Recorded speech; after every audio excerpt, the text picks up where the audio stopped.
संसार में पतित था, गुरु ने उठाया। अज्ञान का तिमिर था, गुरु ने नसाया। संत श्रोमणी आचार्य भगवंत गुरुदेव विद्यासागर महामुनिराज जी की, देवादिदेव श्री अजितनाथ भगवान की, ज्येष्ठ मुनिराज श्री ब्रह्म सागर मुनि महाराज जी की, पूज्य मुनिवर श्री निर्मत सागर जी, निसर्ग सागर जी, श्रवण सागर मुनि महाराज जी की, समस्त मुनि संघ की जय। प्यारी प्यारी भव्यात्माओं, युग की आदि में दो महापुरुष हुए हैं जिन्हें धर्म तीर्थ की संज्ञा दी गई और जिनके द्वारा ही धर्म की प्रवृत्ति इस संसार में प्रारंभ हुई। आद्यो जिनो नृपा श्रेयान व्रत दानादि पुरुषो एतदन्यो अन्य संबंधे धर्म स्थितिर्भूदीय।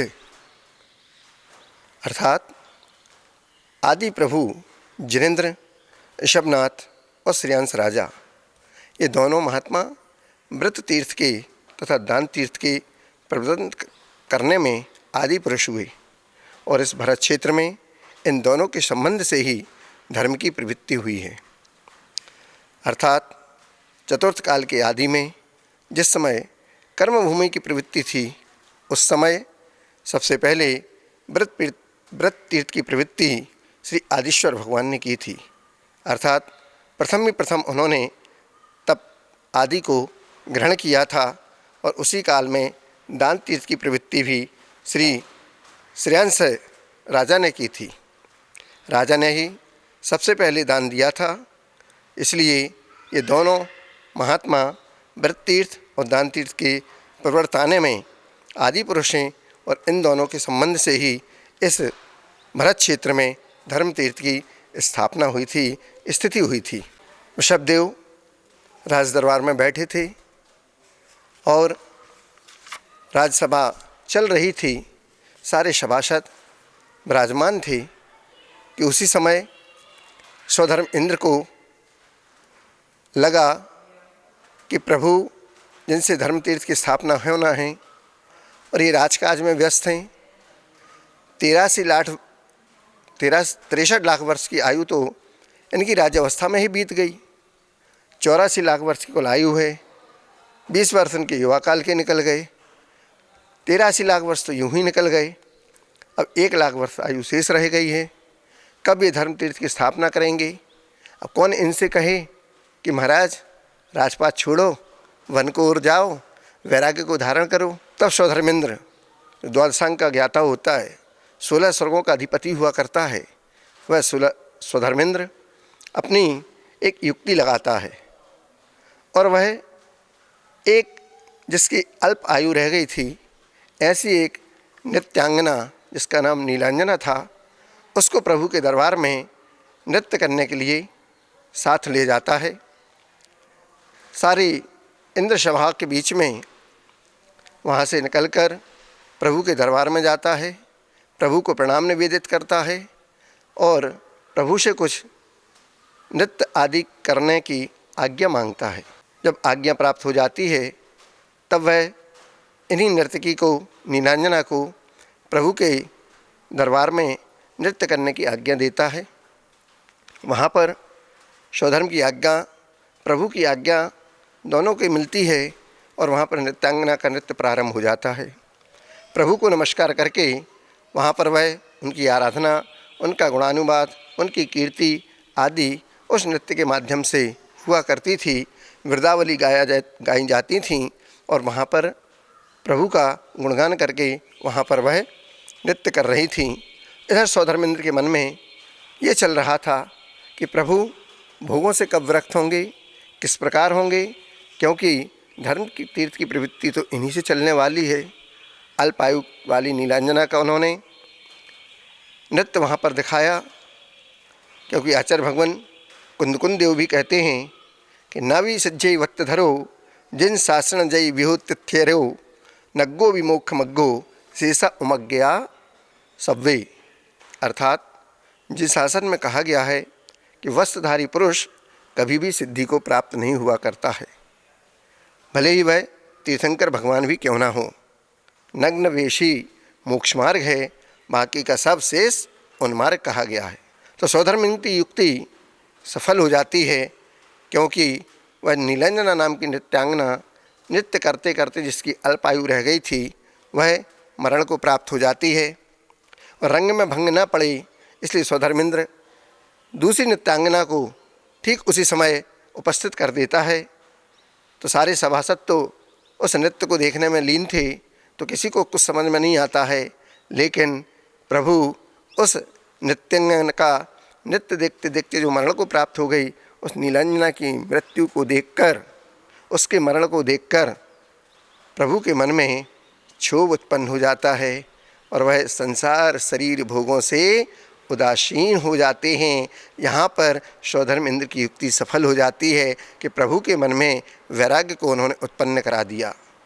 वैराग्य तो था, लेकिन कब उदय में आना था कि प्रभु इन सब राज्य काज को छोड़कर, विषय भोगों को छोड़कर वन की ओर जाएं और सिद्ध प्रभु बन जाएं, धर्म तीर्थ का प्रवर्तन करने वाले बन जाएं। उस सौधर्मेंद्र की ये युक्ति कहिए, योजना कहिए, सफल हो जाती है और वह अल्पायु वाली नर्तकी नृत्य दिखाते दिखाते मरण को प्राप्त हो जाती है।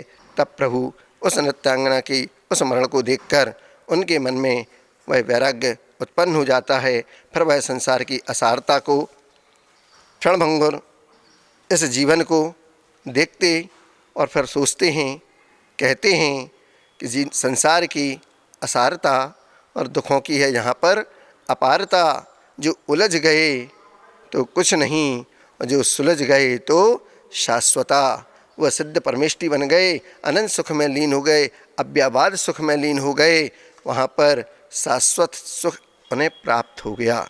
वह वन को जाते हैं और जाते हुए मन में सोचते हैं, प्रभु यह मनुष्य पर्याय बड़ी दुर्लभता से प्राप्त होती है और यह जीवन भी पानी की बूंद अर्थात बुलबुले के समान है, चंचल है, अभी है, पता नहीं किस क्षण विलीन हो जाए। यौवन फैन के समान है, आप साबुन का पानी फैन बनाते हैं, कुछ बुलबुले उठते हैं, कुछ रंगीन दिखते हैं और कितने समय वो फैन रहता है, पुनः विलीन हो जाता है। समुद्र में लहरें आती हैं, किनारे तक वो फैन रहता है, फिर विलीन हो जाता है। इसी प्रकार से हमारा जीवन हुआ करता है। जब तक आयु कर्म है तब तक उस फैन के समान अभी हमारा जीवन चल रहा, जिस क्षण आयु कर्म समाप्त हो जाएगा, आयु क्षण मरणम, आयु का क्षय होते ही हम मरण को प्राप्त हो जाएंगे। वो कौन सा भी निमित्त हो सकता है, पैर में जरा सी ठोकर लगती है, सिर के बल गिरता है, पत्थर सर में लगता है, सिर फूट जाता है और व्यक्ति मरण को प्राप्त हो जाता है। और आज तो बैठे बैठे चले जाते हैं। इस प्रकार का भोजन पानी वातावरण सब कुछ हमारा प्रदूषित हो चुका है। भगवान यही भावना भाते हैं, जीवन स्वप्न के समान है। जागती आँखों से देखो और चाहे सोते हुए देखो, एक स्वप्न की पूर्ति होती दूसरा खड़ा हो जाता है और सारे स्वप्नों की पूर्ति होती नहीं। आँख खुलती है, स्वप्न गोल हो जाता है। ऐसे इन सपनों के भांति भी हमारा यह जीवन हुआ करता है। भाई बंधुओं का समागम उन पंछियों के समागम जैसा है। इस देश से चारों दिशाओं से पक्षी आते हैं और एक पेड़ पर रात्रि में अपना बसेरा कर लेते हैं, सुबह होते ही पुनः उड़ के चले जाते हैं। चारों गतियों से यह जीव आता है। पिता, पति, पुत्र, भाई, बंधु आदि मित्र सब कुछ मिलते हैं, सबका समागम होता है। पर किस समय किसका आयु क्षण मरणम, किसका आयु क्षय हो जाए और वह मरण को प्राप्त हो जाए, फिर इष्ट वियोग, अनिष्ट संयोग आदि पीड़ा चिंतन, ये सब हमारे आर्त और ध्यान चलते रहते हैं। तो इन सब से बचने के लिए प्रभु का ध्यान, प्रभु का स्मरण और इन सब से बचें, ऐसा हम चिंतन मनन करें और सत्कार्यों में लगें। प्रभु ऐसा सोच रहे हैं, रज वीर माता पिता रज बीरज मिलकर बनी देह मेरी और आपकी, जिसको कहें तेरी। तो माता पिता के रज या वीर से मिलकर इस शरीर की उत्पत्ति का मूल कारण हुआ करता है। ऐसे शरीर रूपी यंत्र से हमें क्या प्रीति करना है, जिसके अंदर मल मूत्र मांस रुधिर मज्जा हड्डी आदि भरी हुई हैं। हर पल 9 मल द्वारों से मल झड़ता रहता है, पसीना आदि निकलता रहता है। ऐसे इस शरीर में क्या प्रीति करना। इस प्रकार के वह एकत्व भावना भाते हुए प्रभु वैराग्य भाव को मन में चिंतन कर रहे हैं और कह रहे हैं कि विषयों से प्राणी कभी तृप्त नहीं होता है। जिस प्रकार की समुद्र कितना भी जल, कितनी भी नदियाँ आकर उसमें मिल जाएं, वह कभी तृप्ति को प्राप्त नहीं हुआ करता है। ईंधन अग्नि में कितना भी डालते जाओ, कभी वह अग्नि तृप्ति को प्राप्त नहीं हुआ करती, और वह प्रज्वलित होती रहती है, बढ़ती रहती है। चिंगारी से बड़े दावानल, बड़वानल को बना देती है, सारे जंगल को खाक कर देती है। इस प्रकार प्रभु इस शरीर की, संसार के भोगों की ओर चिंतन करते हुए वैराग्य को भाते हैं कि उसी समय लोकांतिक देवों का पंचम स्वर्ग से आना होता है। वो भगवान के वैराग्य की प्रशंसा करते हैं। धन्य धन्य प्रभु, आपने ऐसा सोचा, आपने उत्तम कार्य किया। इस प्रकार की वह भावना भाते हुए प्रभु के वैराग्य की प्रशंसा करते हैं। ये लोकांतिक देव पंचम स्वर्ग में रहते हैं और ये ब्रह्म ऋषि भी कहलाते हैं और ये बाल ब्रह्मचारी हुआ करते हैं। इस प्रकार से प्रभु के वैराग्य की प्रशंसा करते हुए ये सब वहाँ पर रहते हैं और वैराग्य को दृढ़ करते हुए प्रभु वहाँ से वन को चले जाते हैं और 6 माह का योग धारण करके, केशलोंचादि करके, दिगंबरत्व को स्वीकार करके वस्त्र आभूषण को त्याग देते हैं और पंचमुष्टि से केशलोंच करते हैं। दाढ़ी मुस्त हुआ नहीं करती है, ऐसे महापुरुष हुआ करते हैं। नग्नत्व को स्वीकार करके पृथ्वी को ही जिन्होंने अपना बिस्तर बना लिया और आकाश को ही उन्होंने अपना ओढ़ना कंबल बना लिया, सो जाते यूं ही जमी पर बिस्तर समझकर और ओढ़ लेते हैं आसमान को कंबल समझकर। ऐसी है दिगंबर मुद्रा, नग्न वेश जिन मुद्रा उसके वह धारी हो जाते हैं। वैराग को धारण करके उस दीक्षा को धारण कर लेते हैं। नमः सिद्धिभ्य कह के प्रभु दीक्षित हो जाते हैं। 6 माह का उपवास ग्रहण कर लेते हैं और 6 माह के बाद पुनः वापस जब आहारचर्या को निकलते हैं तो कोई उस विधि को नहीं जानता था। राज्य में हल्ला हो जाता है, चारों ओर सूचनाएं हो जाती हैं कि प्रभु आज जंगल से वापस आ रहे हैं। लोग सोचते हैं पता नहीं वापस राज्य लेने आ गए, क्या काम करेंगे, आदि आदि मन में विकल्प आते हैं। प्रभु जब निकलते हैं तो कोई उनको मकान दिखाता है, कोई रत्न दिखाता है, बहुत सी चीज़ें रास्ते में उनको मिला करती हैं। प्रभु आप ये ले लो, आप ये स्वीकार कर लो। प्रभु सबकी ओर एक हल्की सी दृष्टि डालते हुए निकल जाते हैं। जिस प्रकार बिजली चमकती है उसी प्रकार देखते निकल जाते हैं, ईरियापत के साथ नीचे देखते हुए 4 हाथ जमीन को, कि कोई जीव उनके पैरों से दबके ना मर जाए, किसी जीव की हिंसा ना हो जाए। तो ईरियापत गमन 4 हाथ जमीन को नीचे देखते हुए प्रभु निकल जाते हैं। और जब उनको विधि नहीं मिलती है तो प्रभु वापस पुनः जंगल में वापस आते हैं। 6 माह का योग निरोध पुनः कर लेते हैं। 6 माह का उपवास हुआ, पर आहार को निकले, आहार नहीं मिला, भोजन नहीं मिला, तो पुनः 6 माह का उपवास उन्होंने धारण कर लिया। अब 1 वर्ष बाद ही उन्हें आहारचर्या के लिए निकलना होगा। वहाँ से निकले पुनः तो 1 वर्ष के पश्चात 6 माह का दूसरा जब योग उन्होंने पूरा किया और आहारचर्या को निकले और वहाँ से विहार करते करते हस्तिनापुर पहुँच गए। हस्तिनापुर में पहुँचे तो वहाँ पर राजा सोम और राजा श्रेयांश, ये 2 वहाँ पर महानुभाव जिनके द्वारा उनकी उस चर्या को पूरा कराया जाता है, हल्ला होता है। तो वहाँ पर पहुँचने पर एक समय, चूँकि पूर्व पर्याय में जब अपनी ससुराल जाते हुए राजा बज्रजंग पूर्व पर्याय में अपनी धर्मपत्नी को लेने के लिए ससुराल जाते हैं, क्योंकि ये आदिनाथ भगवान का पूर्व तीसरा भाव की ये कथानक है। उस समय राजा बज्रजंग हुए थे और वो अपनी धर्मपत्नी को लेने ससुराल जा रहे थे। बहुत घने वृक्ष थे, सरोवर आदि, जंगली जानवर जिसमें स्यार, अष्टापद, शेर, हाथी और भी कई प्रकार के जंगली जानवर उस जंगल में थे। तो वहाँ पर आकाश में गमन करने वाले दमधर और सागरसेन मुनिराज वहाँ पर विहार कर रहे थे। चूँकि रात्रि विश्राम उस जंगल में हुआ था राजा बज्रजंग का, तो वहाँ से जब वे लौटे तो बज्रजंग ने मुनिराज दमधर और सागर सेन दोनों मुनिराजों को आहार कराया था। आहार लेने की उन्होंने भी प्रतिज्ञा कर रखी थी कि जो जंगल में ही हमें आहार देगा उसी से हम आहार लेंगे। राजा बज्रजंग ने रानी श्रीमती के साथ उनकी नवदा भक्ति की, पड़गान किया, पाद प्रक्षालन की, शुद्धि बोली, पूजन किया, मन शुद्धि, वचन शुद्धि, काय शुद्धि, आहार जल शुद्ध प्रभु गृह में प्रवेश करें। जंगल में रहकर ही उन्होंने उनकी आहार क्रिया संपन्न कराई। देवों ने वहाँ पर पंचाश्चर्य प्रकट कर दिए, उनके ऊपर रत्नवृष्टि की, सुगंधित वायु, मंद मंद पवन आदि उन सबको उन्होंने वहाँ पर दिया। ये पंचाश्चर्य प्रकट हुए। वनवास काल में राम और सीता जिस समय वनवास काल में थे वहाँ पर भी उन्होंने मुनियों को आहार दान दिया था। जटायु पक्षी ने उस दान की अनुमोदना की थी, क्योंकि वो भी देखकर पेड़ के वृक्ष पर ऊपर देखकर ये सारी चर्या क्रियाओं को देख रहा था कि दो मनुष्य और मुनिराज उनको आहार ले रहे हैं और ये दंपत्ति राम सीता लक्ष्मण उनको आहार दान दे रहे हैं। उसी प्रकार से उस जटायु पक्षी ने आहार दान के पश्चात उस आहार की अनुमोदना की और वहाँ पर कुछ गंधोदक आदि था, उसमें उसने थोड़ा सा अपना शरीर गंधोदक लगाया तो उसके वो पंख सोने के हो गए थे। ये उस गंधोदक की प्रभु के आहार दान की महिमा अनुमोदना का उसके लिए पुण्य प्राप्त हुआ।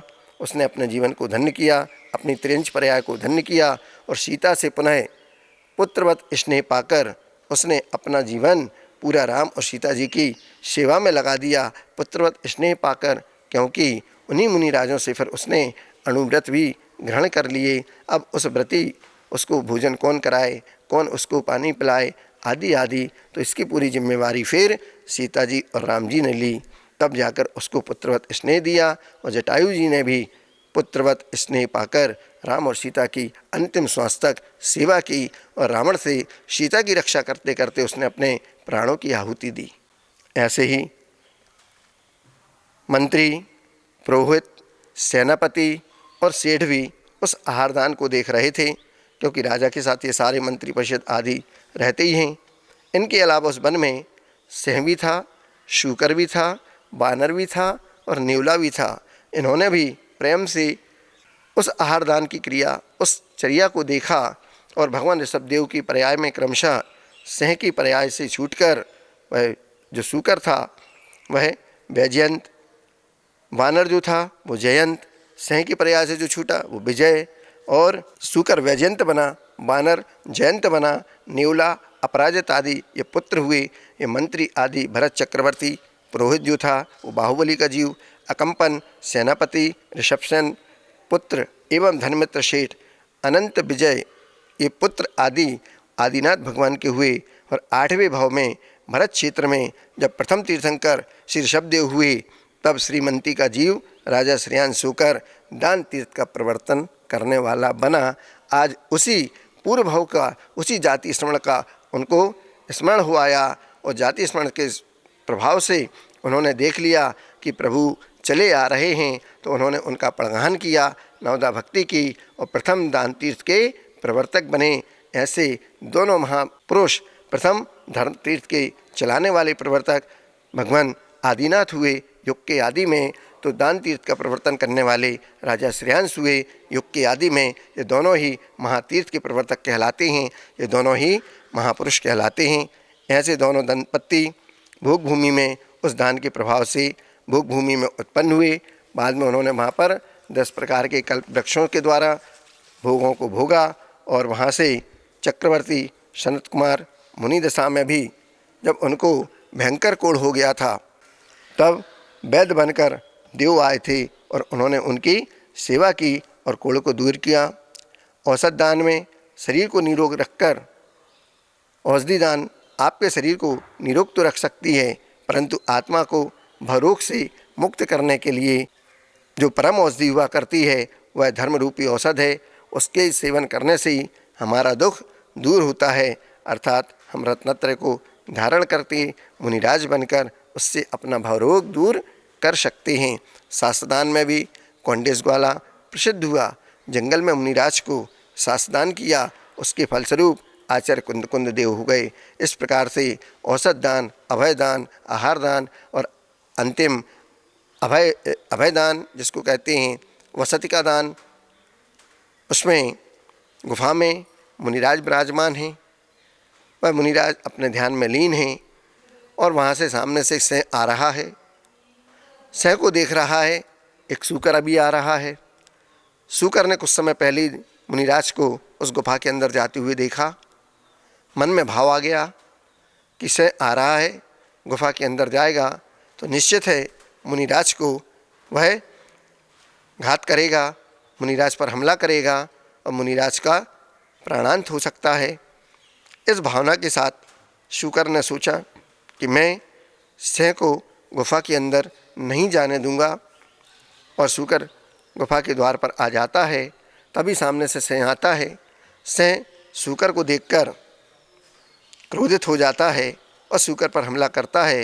लेकिन शूकर के भाव मुनिराज की रक्षा के थे और वो सिंह से भिड़ जाता है। हाथ पैर में दम नहीं और हम किसी से कम नहीं, ऐसा यहाँ भी होता है। आप भी देखते हैं जब आपस में क्रोध होता है, लड़ाइयाँ होती हैं, तब हम किस किस को दुख पहुँचाते हैं, कैसे कैसे गलत कार्य कर जाते हैं।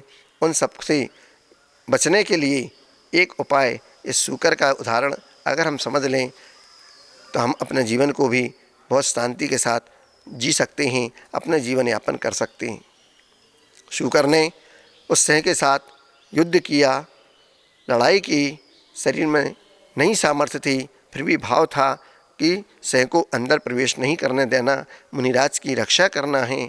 और उसने शूकर होते हुए भी सिंह से लड़ाई लड़ी, युद्ध किया।